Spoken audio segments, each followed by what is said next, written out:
गुरुर्ब्रह्मा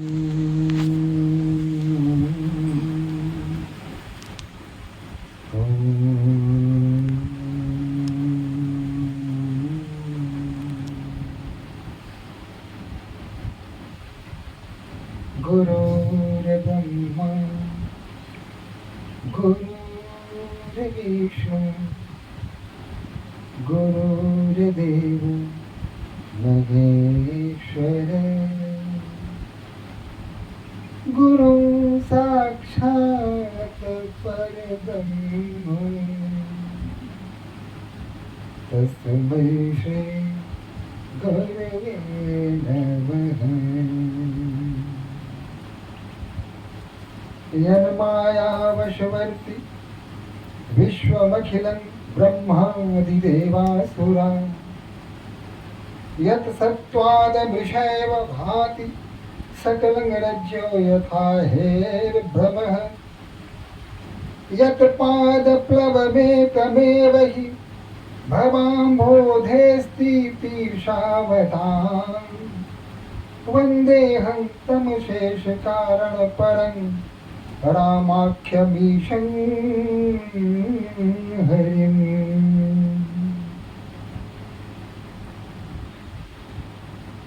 नीलसरोरुहश्याम तरुण अरुण वारिजे नयन करौ सोमम उर्धाम सदा शीर सागर शयन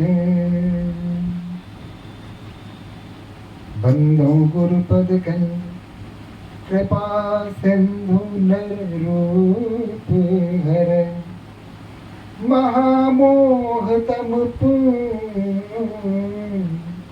जासु बचन रवि कर निकर सुकृत संभूतन विमल विभूति मंजुल मंगल मोद प्रसूति जन मन मंजु मुकुर मल हरणी किए तिलक गुण गण बस करनी श्री बुधु पदनी निख मणि मन ज्योति श्री गुरुपद नख मणि गहन ज्योति सुमिरत दिव्य दृष्टि ही होती धरन मोह तम सो सपतासु बड़े भाग उर आवई जासु। एक बार बोलिए सियापति रामचंद्र की, पवन सुत हनुमान की, उमापति महादेव की, जगत जननी अम्बे की, वृंदावन बिहारी लाल की, हर हर महादेव।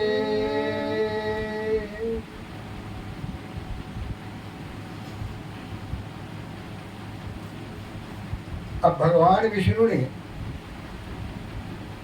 सभी हिमांचल के नगर के पास सारे देवता अपने दल बल के साथ वहां आ गए। भगवान शिव का कहीं कोई अता पता नहीं है, बाराती पहुंच चुकी है, सारे ताम झाम सब कुछ संपन्न, सब अपने अपने ऐश्वर्य को दिखा रहे हैं, लेकिन दुल्हा सरकार का कोई अता पता नहीं। भगवान विष्णु जानते थे कि हमारे दुल्हा सरकार का स्वरूप कैसा होगा, तो उन्होंने कहा, विष्णु कहा अस बिहसी तवा बोली सकल दिसराज बिलग बिलग होई जा लहु सब निज निज सहित समाज। कहा कि देखो सबसे अच्छा होगा कि हम एक साथ जाएंगे, उससे श्रेष्ठ है कि हम अलग अलग अपने अपने दलों के साथ ही यहाँ से प्रस्थान करें तो ज्यादा उचित होगा, क्योंकि वर अनुहारी बरात न भाई, जो वर है जो दुल्हा है उसके अनुरूप, उसके अनुसार बारात हमारी नहीं है। जिस प्रकार के वर हैं उनके सिर्फ विपरीत, बिल्कुल उल्टा हमारी बारात है। हंसी करे हूँ परपुर, करे हूँ परपुर जाई। अब दूसरे नगर में जाओगे तो वहां हमारी हंसी होगी, लोग हमारा मजाक उड़ाएंगे, हम पर हंसेंगे। इससे बेहतर है विष्णु वचन सुनि सुर मुस्काने, सारे सुर मुस्काने लगे कि बात ठीक है, हम लोग अलग अलग अपने अपने दल के साथ ही वहां जाएं तो ज्यादा अच्छा है। निज निज सेन सहित बिल गाने, और अपने अपने सेनाओं के साथ, अपने अपने दल के साथ सब अलग अलग हो गए। अब भगवान इंद्र अपने दल बल के साथ हैं, वरुण अपने दल बल के साथ हैं, वरुण पवन देव अपने दल बल के साथ हैं, सूर्य अपने दल बल के साथ हैं, चंद्र अपने दल बल के साथ हैं, ब्रह्मा जी अपने दल बल के साथ हैं, और भगवान विष्णु अपने दल बल के साथ सभी आगे चल दिए। यहाँ मन ही मन महेश मुस्काई, और यहाँ श्मशान में मन ही मन महेश जी मुस्का रहे हैं, भगवान जी मुस्का रहे हैं। हरि के व्यंग्य वचन नहीं जाही, ये जो व्यंग बाण मारते हैं हमारे हरि भगवान विष्णु, यह जो इनकी आदत है यह सुधरने वाली नहीं है। और यह सोच के मुस्काते हैं, अति प्रिय वचन सुनत प्रिय केरे, भृंग ही प्रेरी सकल गण तेरे। भगवान विष्णु के अति प्रिय वचन को सुनकर अंदर ही अंदर बहुत ही आनंदित हो जाते हैं हमारे शिव, और फिर भृंगों को बुलाते हैं और कहते हैं कि जाओ जितने भी हमारे गण हैं सबको बुला लाओ, और जिसका वर्णन हम लोगों ने कल किया था कि कैसे कैसे भगवान शिव तैयारी करते हैं और पीछे पीछे प्रस्थान करते हैं। इधर देवता जब पहुंचते हैं, नगर में पहुंचते हैं, तो नगर के बाहर ही इनके सत्कार के लिए, आगवानी के लिए नगर के जो प्रबुद्ध लोग थे वन ठन के श्रृंगार करके उनकी प्रतीक्षा कर रहे थे कि बारात आएगी तो उनका यही रिसेप्शन करेंगे। उनके नाश्ते की व्यवस्था, ठंडा गर्म जो होता है सारी व्यवस्थाएं वहीं की गई थी, कुर्सियां वगैरह लगा दी गई थी। अब देवता लोग आएंगे, वहां बैठेंगे, नाश्ता पानी करेंगे, ठंडा गर्म पिएंगे, और उसके बाद फिर आगे बढ़ चलेंगे। तो पहले पहुंच गए हमारे इंद्र भगवान, छठ के नाश्ता किया, वरुण देव आए, पवन देव आए, एक के बाद एक सब दल आते गए और सब नाश्ता पानी करते गए और आगे बढ़ते गए। और अंत में ब्रह्मा जी के बाद भगवान विष्णु जी का आगमन हुआ, वो भी आए। भगवान विष्णु को देखा तो सबने पूछा कि क्या यही वर है? लोगों ने कहा कि नहीं नहीं, ये वर नहीं है, ये तो भगवान विष्णु हैं, वर इनके पीछे आ रहे हैं, ये वर नहीं है। कहा कि जब बाराती इतने सुंदर तो वर कैसा होगा? सोच सोच के सब प्रसन्न होने लगे, वाह धन्य है माता पार्वती जिनका वर अद्भुत होगा, तीनों लोक में सर्वश्रेष्ठ होगा। यह सोच सोच के सब प्रसन्न हो रहे हैं। भगवान विष्णु अपने दल बल के साथ बैठ के सभी अपना नाश्ता पानी में लगे हुए हैं। रसगुल्ला चल रहा है, क्या नमकीन तमकीन की व्यवस्था रही होगी, और सब चल रहा है, इत्र वगैरह छींटे जा रहे हैं, फूलों की वर्षा हो रही है, अप्सराएं नाच रही हैं, और उनके पीछे भगवान शिव की बारात आ रही है। वहीं से एक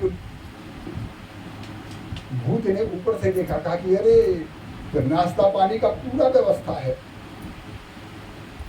भला रुकने वाला था। एक बार वहां से छलांग लगाई, अब 5 फीट लंबी उसकी जीभ, लपलपाती हुई जीभ से एकदम आकाश मार्ग से टूट पड़ा। अब जब वो आया तो मोर बेचारा उड़ के भाग गया वहां से। भगवान विष्णु की सवारी गरुड़ वो भी वहां से भाग जाने में भलाई समझी। यम का जो ये भैंसा था वो भी बिदक के भाग गया, वो भूत को देखते ही सब नौ दे गया। ऐरावत भी वहां से भाग चला। अफरा तफरी की स्थिति मच गई हो बाबू। अब ऐसी स्थिति में कौन बाराती है कौन सराती है कहना मुश्किल हो गया। भगवान विष्णु वहां से जैसे तैसे अपने दोनों को समेटे और आगे की तरफ बढ़े, चलो करो करो करो करो, और पीछे से भगवान शिव की बाराती आ रही है। उसके संबंध में कहा कि ओ मुखहीन विपुल मुख काहू, किसी को मुंह नहीं था तो किसी के पास कई मुंह थे। बिनु पद कर को पद बहुपद बाहू, किसी को पैर ही नहीं था तो किसी को ज्यादा पैर थे, किसी को एक भी हाथ नहीं तो किसी को हाथ ही हाथ थे। विपुल नयन को नयन विहीना, किसी के पास आँख ही आँख, पूरे शरीर में जहाँ देखो वहां सिर्फ आँख ही आँख मिलेगी, और किसी को आँख ही नहीं थी, बिना आंखें का था। हृष्ट पुष्ट को अति तन खीना, कोई बहुत मोटा तागा, जरूरत से ज्यादा मोटा, और कोई इतना पतला कि उससे अधिक कोई पतला हो ही नहीं सकता है। वो कैसे चल रहा था यह सोच के भी भाई चल कैसे रहा है, एकदम सूख के काटा, वो भी डांस कर रहा है, उसमें नाच रहा है। धन खीर को अति पीन पावन को पावन गति धरे, भूषण कराल कपाल कर सब सद्य से नित तन भरे। खरस्वान सुगर सुकाल मुख गण भेष अगणित को गणे, बहु जिनस प्रेत पिशाच जोगी जमात वर्णत नहीं बने। अब उसमें मनुष्य जैसा शरीर तो था, लेकिन किसी का मुंह गधे की तरह था, किसी का कुत्ते की तरह था, किसी का सियार की तरह था, किसी का शेर की तरह था, किसी की बाघ की तरह था। यानी चेहरे में भी एक जैसा नहीं, विभिन्न प्रकार के। और शोरगुल जो ध्वनि आ रही थी, जो शोरगुल हो रहा था वो विचित्र हो रहा था। कोई भी स्वर एक स्वर से मिल नहीं रहा था, एक हल्ला गुल्ला हो रहा था, और उस हल्ला गुल्ला में सभी भगवान शिव की जय जयकार कर रहे थे। बम बम हर हर बम बम बम बम लहरी, हर हर बम बम बम बम लहरी, हर हर बम बम बम बम लहरी, हर हर बम बम बम बम लहरी। एक बार ये शंकर भगवान की जय। चारों तरफ भूत प्रेत पिशाच बैताल ये सभी नृत्य कर रहे हैं, और सबों के नृत्य करने का जो ढंग था एक दूसरे से बिल्कुल अलग। ऐसा नहीं है कि धुन बज रही है, ऐसा नहीं है कि लय चल रहा है, उस लय पर सभी एक ही प्रकार से थिरक रहे हैं, ऐसी कोई समानता नहीं थी। सब अपने अपने लय में थे, एक लय से दूसरे लय की कोई समानता नहीं थी, एक धुन से दूसरे धुन की कोई समानता नहीं थी। वो अपने लय अपने धुन में, ये अपने लय अपने धुन में, सब अपने अपने लय में अपने अपने धुन में नृत्य कर रहे हैं और गा रहे हैं, जोर जोर से हल्ला गुल्ला कर रहे हैं। नाच ही गा वही गीत परम तरंगी भूत सब, देखत अति विपरीत बोल ही वचन विचित्र विधि। सभी नाच गा रहे हैं, और जब सब कुछ उल्टा देखा, पहले जो देवता लोग आ रहे हैं कितने सौम्य थे, कितने सुंदर थे, चलने का ढंग, बोलने का ढंग, बैठने का ढंग, मुस्काने का ढंग, हर चीज में एक सज्जनता टपक रही थी, एक सौंदर्य टपक रहा था। और उसके विपरीत जब वो आगे गए और ये जब पहुंचे तो स्थितियां बिल्कुल विपरीत हो चुकी थी। पहले जो सौम्यता थी, पहले जो सौंदर्य था, पहले जो शांति थी, उल्लास का वातावरण था, वो सब भिन्न हो गया, अलग हो गया, सिर्फ उल्टा हो गया। ये जसु दुल्हू तसी बनी बराता, जैसा दुल्हा वैसा उसकी बाराती। कौतुक विविध हो ही मग ज्यादा, और रास्ते में विभिन्न प्रकार के कौतुक हो रहे हैं, कर्तव्य हो रहे हैं। यहाँ हिमाचल रेचगु भिताना, अति विचित्र नहीं जाही बखाना। और यहाँ हिमाचल, राजा हिमाचल ने पूरी व्यवस्था कर रखी थी, ऐसी ऐसी सजावट की थी कि पूछिए मत। न ऐसी सजावट किसी ने इससे पहले देखी थी और बाद में ऐसी सजावट होगी यह कहा नहीं जा सकता। सैल सकल जगह लगी जग माही, जहाँ जहाँ पहाड़ थे सबको, लघु विशाल नहीं बरनी सिराही, छोटे हो या बड़े हो सबके साथ, वन सागर सब नदी तालावा, वन समुद्र नदी और तालाब सबको, हिमबेरी सब कहने वक्त पठावा, सबको आमंत्रित किया राजा हिमांचल ने कि आप आइए विवाह में भाग लीजिए, सम्मिलित होइए। काम रूप सुंदर तलधारी, सहित समाज सहित वर नारी, एकदम कामदेव के की तरह जो नगर के नारी और पुरुष थे वो सुंदर सुंदर वस्त्रों में, सुंदर मुखड़े के साथ सभी वहां प्रस्तुत हो गए थे, सब आ गए थे। गए सकल तू ही ना चल गेहा, गावगी मंगल सहित सनेहा, सभी हिमाचल के घर आए और सभी स्नेह के साथ मंगल की प्रारंभ कर दिया। प्रथम ही गिरी बहु गृह समुद्र सब राय, जथा योगी तह तह सब छाए, पुरुषोभा अवलोक ही सुहाई, लागई लघु भिरंच निपुणाई। ऐसी शोभा नगर की थी कि ब्रह्मा जी की रचना पर भी उसके सामने फीकी हो गई थी। ब्रह्मा जी की रचना तो सर्वोत्कृष्ट है, सर्वश्रेष्ठ है, उनकी रचना भी यहाँ फीकी सी लग रही थी, छोटी लग रही थी। ऐसी व्यवस्था राजा हिमांचल ने की थी। लघु लाग विधि की निपुणता अवलोकी पुरुषोभा सही, बन बाग भूप तराग सजित सुभग सब सक को सही, मंगल विपुल तोरण पताका केतु गृह गृह सोहही, वनिता पुरुष सुंदर चतुर छवि देख मुनि मन मोहई। ऐसा सौंदर्य था कि मुनि देवता ये सभी देख करके उनका मन मोह रहा था। तब नगर निकट बारात पुनिया सुनियाई, पता चला कि नगर के निकट बारात आ गई, बारात आ गई, चारों तरफ हल्ला हो गया, तो अरे बारात आ गई, बारात आ गई। फिर तो पुस्तक अरे ऐसी ऐसी बाराती पहले आई गई थी, इतने सुंदर सुंदर देवता सुर सजावट के साथ यहाँ आ चुके थे, बड़े सौम्य सौंदर्य विचित्र। अब बारात आई है किसकी? शिव जी की बारात, उनका दल नगर से आ रहा है, चारों तरफ जंगल की आग की तरह बात फैल गई। फिर क्या था, नगर के लोग इकट्ठे हो गए। पुरख रुबेरी शोभाग अधिकारी, करी बनाब सजी वाहन नाना, चले देन सादर अगवाना। तो उनको सादर आदर के साथ उनको बुलाने के लिए लोग चल पड़े। हृदय हर्ष सुरसेन निहारी, हरहि देखी अति भय सुखारी। देवताओं की सेना को देखकर लोग बहुत प्रसन्न हुए। अब उसमें भी भगवान विष्णु के दल को देखकर तो लोग तृप्त हो गए। शिव समाज जब देखन लागे, बिडरी चले वाहन सब भागे। और जब शिव जी का दल आया वहां, तो जिनके जिनके वाहन थे अपने सवार पर आए थे, कोई बकरा पर आया, कोई भैंसा पर आया, कोई हाथी पर आया, कोई घोड़ा पर आया, कोई ऊंट पर आया, विभिन्न वाहनों के साथ जो लोग वहां पहुंचे थे, कोई चूहे पर आया। जो ही बारात आई, लोग तो पहले भागते, उनके पहले उनकी सवारी वहां से भाग गई।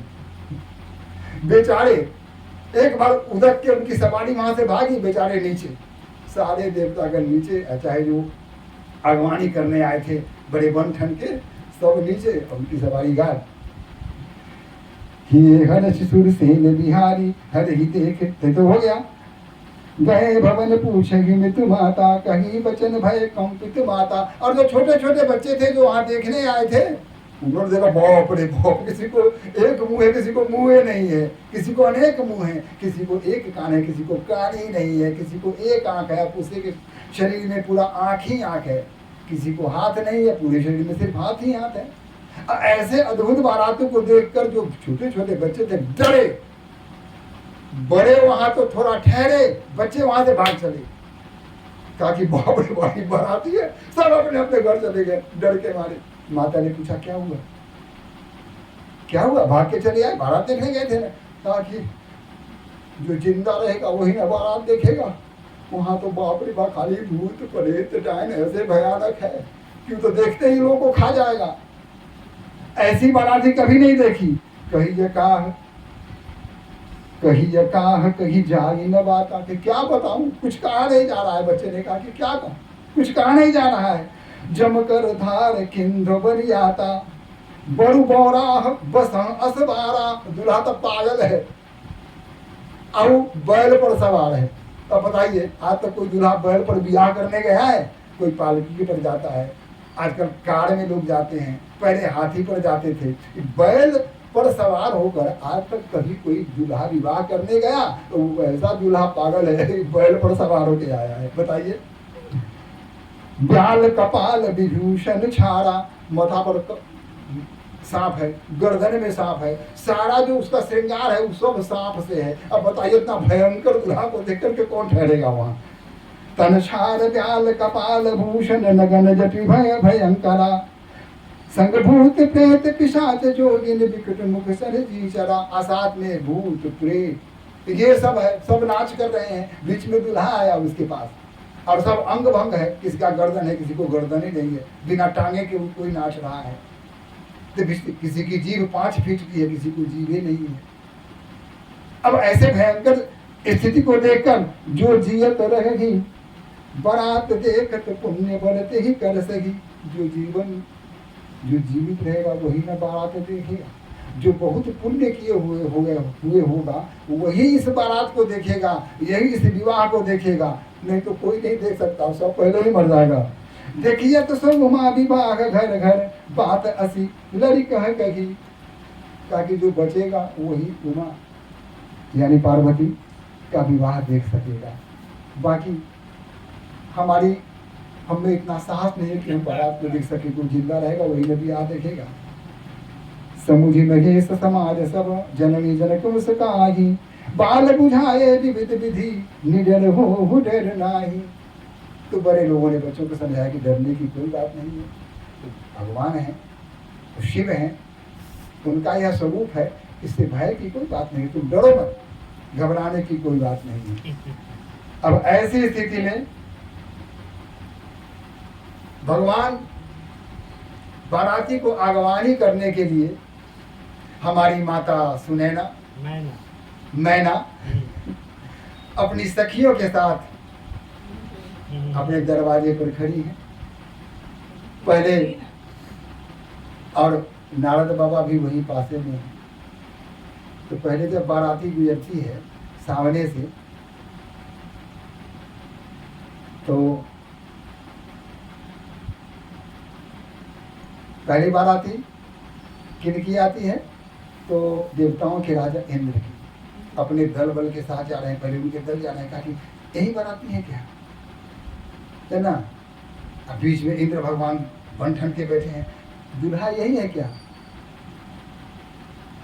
नारद जी ने कही कुछ नहीं है, इससे भी श्रेष्ठ पीछे, अभी दूल्हा पीछे आ रहे हैं, आप चिंता मत कीजिए माता, दूल्हा पीछे आ रहे हैं। अब इनकी उत्सुकता और बढ़ गई, इंद्र से भी सुंदर दूल्हा, कितना सुंदर होगा। इंद्र की बारात आगे बढ़ गई। वरुण देव आए, उनके दल बल को देख के माता मैना प्रसन्न, यही बारात थी क्या? और वरुण देव की तरफ कहा कि दूल्हा वो है क्या? कहा कि नहीं भैया, ये भी नहीं है, दूल्हा इससे भी श्रेष्ठ है, इससे भी श्रेष्ठ है। माँ तो तृप्त हो गए, कहा कि वाह नारद, बहुत अच्छा आपने किया, हम आपके कृतज्ञ हैं। वरुण देव गए, चंद्रदेव आए, सूर्य देव आए, एक एक देवता अपने दल बल से आते गए, और जिसको देखते माँ कहती यही दूल्हा है क्या? तो नारद जी कहते नहीं नहीं भैया, ये नहीं, इसके पीछे पीछे। आप शांत रहिए, दूल्हा को देखते ही आप आनंद भग्न हो जाएंगी। फिर विष्णु भगवान अपने दल बल के साथ आए। मैया ने कहा ये मुझे लगता है कि यही होंगे। क्यों? नारद बाबा यही है ना? कहा कि नहीं मैया, इससे भी अच्छे हैं। कहा इससे भी अच्छे हैं? हाँ। मन में कितनी प्रसन्नता मैया को ही होगी। दामाद से सास का बड़ा सुंदर संबंध होता है। क्योंकि दामाद के प्रति सास के हृदय में अति उछाल होता है, अत्यंत प्यार होता है। यूँ कहा जाए कि कभी कभी अपने बेटों से भी ज़्यादा दामाद पर प्यार करती है माताएं। इसका उदाहरण कई हमारे सामने है, लेकिन इसको अभी प्रस्तुत करने की आवश्यकता नहीं है, लेकिन यही जानिए।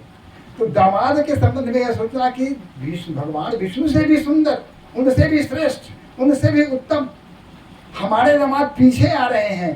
मैया के मन में कितने लड्डू फूट रहे होंगे, कहने की बात है। एकदम आनंद में मैया है, कहा कि धन्य हो नारद, हम कृतज्ञ हैं, कितना सुंदर वर, हमारा भाग्य, हमारा कुल सदैव तुम्हारा अधिकारी रहेगा।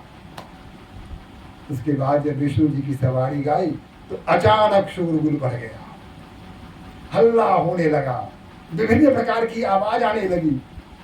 नारद जी समझ गए कि भोले बाबा अपने लीला दिखा चुके, बेचारे माथे पकड़ लिया, अब क्या करें भाई, कि भोले बाबा को कौन समझाए, वो मानने वाले हैं, उनके मन में जो आएगा वही करेंगे। भोले बाबा नारद जी ने सोचा कि अब अगर मैं यहाँ ठहरता हूँ तो पता न मेरे साथ क्या क्या होगा। चुपके से बेचारे निकल गए वहां से, खसकन तुम कुशल भवे, वहां से भाग जाने में उन्होंने अपनी कुशल समझी और निकल भागे। मैया को तो ध्यान था नहीं, लेकिन तो मैया अचानक प्रसन्न जो थी, इस शोरगुल, ये हल्ला हंगामा, विचित्र विचित्र आवाज सुन करके विचलित होगी। कहा कि आवाज आई कहाँ से? चारों तरफ देखा, नारद जी गायब। कहा नारद जी कहाँ चले गए, ये कहाँ खो गए? नारद जी बेचारे वहां क्यों रहते, वो तो नजर गया। अब क्या हुआ? भई विकल अबला सकल दुखित देखी गिरी नारी, करी बिला पुरोदत बदती सुतासने हूँ सवारी। इतने में सारे बिना सिर के, कोई सिर वाला, बिना आंख वाला, हजारों आंख वाला, एक भी हाथ नहीं, कोई नंग धरंग, कोई बिल्कुल दुबला, कोई खूब मोटा, ऐसे नाचते हुए जब गुजरा तो दूल्हा सरकार को देखा। जब दूल्हा सरकार को देखा कि माथे पर वो चारों तरफ से सांप लटक रहे हैं, गर्दन में एक सांप फुंकार मारे, हाथ में सांप, कमर में सांप, और शेरवानी क्या पहनेंगे तो बगशाला लपेटे हुए हैं, पूरे शरीर में विभूत लगा हुआ है। माँ ने देखा तो माँ पर क्या बीती होगी, सोचने की बात है। कहाँ थी और कहाँ से कहाँ गिर गई। उनके साथ साथ जितनी भी वहां महिलाएं थी सब विकल हो गई और मैया विलाप करने लगी। नारद कर मैं काह बिगारा, भवन मोर जिन बसत उजारा। इस नारद का मैंने क्या बिगाड़ा था? मेरे बसे हुए घर को जिसने उजाड़ दिया, क्या बिगाड़ा था मैंने? अस उपदेशु उमहि जिन किन्हा, बारे बरही लागी तब किन्हा। पता ना ऐसा कौन सा मंत्र मार दिया, ऐसा कौन सा जादू कर दिया हमारी बेटी पर कि पागल वर के लिए उसने तप किया। बताइए, ऐसे वर के लिए कोई तप करता है, तपस्या करता है? मां परेशान। साचे हूं उनके मोह न माया। नारद बाबा के मन में न मोह है न माया है, कुछ नहीं है। उदासीन धनु धाम न जाया, न घर है, न बार है, न बेटा है, न बेटी है, न आगे है, न पीछे, इसको तो कोई है नहीं। इसको क्या पता कि परिवार का आनंद क्या होता है? ये तो कुछ जानता नहीं। चारों तरफ देख रहे हैं, लेकिन नारद बाबा कहाँ मिलेंगे, वो तो गायब है पहले ही। पर घर घालक लाजन भीरा, दूसरे घर को बिगाड़ने में उनको शर्म नहीं आती है, लज्जा नहीं आती है। बाझ की जान प्रसव का पीड़ा, प्रसव की क्या पीड़ा होती है, कोई बाझ क्या समझेगी। जननी ही विकल बिलो की भवानी, बोली जुत विवेक मृदुवानी। अस विचार सोच ही मति माता, सोन टरई जो रचगी विधाता। कहा कि विधाता ने जो रच दिया है वो तो टरने वाला नहीं है, ये हम जानते हैं। कर्म लिखा जो बागुर नाहू, तो कत जो लगाई अकाहू। अब इसके किस्मत में, हमारी बेटी के भाग्य में अगर वही पागल लिखा हुआ है तो कोई क्या कर सकता है। तुम मन तुम से न मिटही की विधि के अंका, मातु व्यर्थ जनि लेहू कलंका। उसने क्या, माँ ने क्या किया कि पार्वती के पास वहां से सीधे घर के भीतर प्रवेश कर गए और पार्वती को बड़े स्नेह से अपने पास खींच के अपनी गोद में बैठा लिया। प्रेम से उसके मुख को देखती रही, कहा कि मेरी पुत्री इतनी सुंदर, इतनी रूपवती, इतनी गुणवती, और इसके भाग्य में ऐसा वर लिख दिया जो पागल है, बैल की सवारी पर आया है, सांप पूरे शरीर से लपटाया हुआ है, पूरा भभूत लगाए हुए है। तो ऐसा लगता है कि जो फल सुंदर वृक्ष में होना चाहिए उस फल को बबूल में लगा दिया। वीर जी ने अच्छा नहीं किया, ब्रह्मा जी ने यह अच्छा नहीं किया। यहां माता बहुत उद्विग्न हो जाती है, प्रणाम करती है। विद्या जी पति ने उनके भावों को बड़ा सुंदर यहाँ अभिव्यक्ति दी है और कहती है कि अब मुझे इस घर में नहीं रहना है। अरे नारद बाबा ने मान लिया, वो तो हमारे परिवार का है नहीं, उसको न कोई आगे है, न पीछे है, न बाल है, न बच्चा है, न दोस्त है, न महीम है, न समाज है, उसका तो कुछ नहीं है। लेकिन ये हिमांचल राजा को क्या हो गया था, ये वर जब देखने जाते हैं तो वर देखने जाते हैं तो वर को प्रत्येक दृष्टिकोण से परखते हैं, परीक्षा लेते हैं, जांचते हैं। जब देखने गए थे तो ये अंधे हो गए थे क्या, आंख बंद हो गई थी क्या, उस समय दिखाई नहीं दिया था? नहीं, अब नहीं होगा, न मुझे इस घर में रहना है, न इन लोगों से संबंध रखना है। मैं अपनी बेटी को लूंगी, चली जाएंगी। मैं अपनी बेटी को लेकर पहाड़ पर से कूद जाऊंगी, मर जाऊंगी। मैं सागर में छलांग लगा दूंगी, मैं अग्नि में जल जाऊंगी, लेकिन ऐसे वर के साथ अपनी पुत्री का विवाह कदापि नहीं होने दूंगी, चाहे जो हो जाए। हम नहीं आज रहब ये वो आंगन, जो बुझनक जमाए हे माई। हम नहीं आज रहब ये वो आंगन, जो बुझनक जमाए। मुझे आंगन में नहीं रहना है, मैं जा रही हूँ। नारद बाबा के हम कछुन बिगाड़ ली, बर खोजी लैलन बहुरा है। मैंने नारद बाबा को क्या दिया जो पागल दूल्हा को उठा के ले आए। नारद बाबा के हम कछुन बिगाड़ ली, बर खोजी लाए बहुरा है। गौरी लये उगबई रामा, गौरी लये डूबबई, गौरी लये तेज गई परान गे माई। गौरी लये उगबई रामा, गौरी लये डूबबई, गौरी लये तेज गई परान। फिर माता थोड़ा उद्विग्न होती है, क्रोध आता है। लोटा धोती पतरा पोथी, से वो सब ले बयन छिनाए।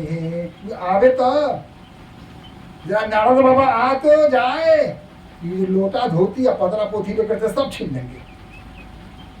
जो कछु बजता नारद बाभन, अगर बीच में कुछ बोला तो दाढ़ी धये देलो घिसियाए गे माई। जो कछु बजता नारद बाभन, दाढ़ी धये देलो घिसियाए। अगर कोई बोल के तो दिखावे ना। क्रोध से बिल्कुल बौरा गई थी माँ कि हमारी इतनी उत्तम पुत्री और उसके लिए वर कैसा ढूंढा, बौरा, पागल, अभंग, असुंदर, कुरूप।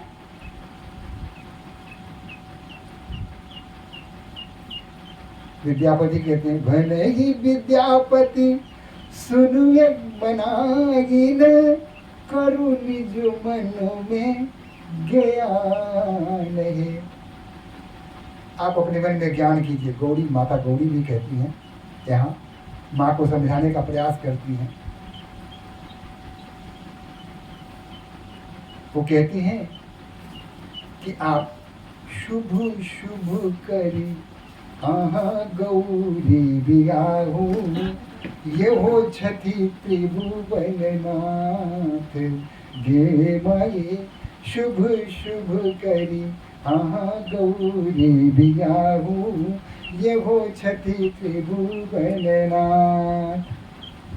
माता गौरी कहती हैं, उनकी गोद में माता गौरी बैठी हुई है, कहती हैं, करम लिखा जो बाबुर नाहू, तो कतु दोष लगाई काहू। ताकि भैया अगर हमारे भाग्य में ऐसा ही वर लिखा हुआ है तो किसी को दोष क्या देना, हम किसी को दोष क्यों दें। तुम सन मिटही की विधि के अंका, मातु व्यर्थ जनी लेहु कलंका। कहा कि जो ब्रह्मा जी ने लिख दिया वह मिटने वाला नहीं है मैया, तुम क्यों कलंक लेती हो, तुम कलंक मत लो। जनि लेहु मातु कलंक करुणा, परिहरहु अवसर नहीं, दुख सुख जो लिखा लीलार हमरे, जाब जग पन पहुबतहि। सुनि उमा वचन विनीत, कोमल सकल अबला सोरही, बहुभांति विविध लगाए दूषण नयन वारी विमोचही। माता को विविध प्रकार से समझाती हैं कि हमारे भाग्य में जो दुख सुख जो भी लिखा हुआ है वह तो हमें भुगतना ही पड़ेगा। हे मैया, आप ज्यादा दुखी मत होइए, आप शांत हो जाइए। जो विधि ने लिखा है वो तो होकर रहेगा, कोई इसको टाल नहीं सकता है। यही अवसर नारद सहित अरु ऋषि सप्त समेत, समाचार सुनी तुहि न गिरी, गबने तुरंत निकेत। और उसी समय नारद जी सातों ऋषि वहां पहुंच जाते हैं और ये समाचार उन्हें सुनाते हैं। तब नारद सब ही समझावा, सबको समझा के सुनिए। आप लोग विष्णु हो रहे हैं ना, तो भगवान शिव का यह एक रूप है, उनका जो विशेष रूप है वो आपने देखा कहाँ है, जो सहज स्वरूप है आपने देखा नहीं। यहाँ क्या है कि मैया ममता, मैया मैना के मन में अहंकार उत्पन्न हो गया था। याद रखिए, मैया ने सोचा कि धन्य मैं, धन्य मेरा कुल, धन मेरी पुत्री, कि इतना सबसे श्रेष्ठ विष्णु से भी श्रेष्ठ हमारे दामाद आ रहे हैं। यह अहंकार उनमें हो गया था। इस अहंकार को तोड़ने के, भगवान किसी का अहंकार तो रहने नहीं देते हैं। जिसने अहंकार किया उसके अहंकार को तोड़ना, भगवान पहले उसको तोड़ देते हैं, उसको समाप्त कर देते हैं। अतः उनके अहंकार को तोड़ना आवश्यक था। भगवान शिव ने पहले अपनी सासू मैना मैया के अहंकार को तोड़ा और तब इस तरह से वो विक्षिप्त की स्थिति में आ गई। फिर नारद जी ने सबको समझाया कि घबराइए नहीं, शिव लीला का एक अंग है। आपने शिव अपार, उनकी लीलाएं अपार हैं। उन लीलाओं में सिर्फ एक लीला आपने देखी है, असंख्य लीलाएं तो अभी शेष हैं जो देखना रह गया है। आप शांत रहिए, किसी प्रकार का मन में मलिनता मत लाइए और आनंद होकर के दूल्हा का सत्कार कीजिए। सब कुछ शुभ शुभ होगा। अब आगे की घटना हम कल फिर कहेंगे, आगे बढ़ेंगे कैसे उनका सत्कार करती हैं मैना रानी और कैसे भगवान शिव आते हैं। आइए एक बार ओम नमः शिवाय, ओम नमः शिवाय, ओम नमः शिवाय, ओम नमः शिवाय, ओम नमः शिवाय, ओम नमः शिवाय, ओम नमः शिवाय, ओम नमः शिवाय, ओम नमः शिवाय, ओम नमः शिवाय, ओम नमः शिवाय, ओम नमः शिवाय, ओम नमः शिवाय, ओम नमः शिवाय, ओम नमः शिवाय, ओम नमः शिवाय।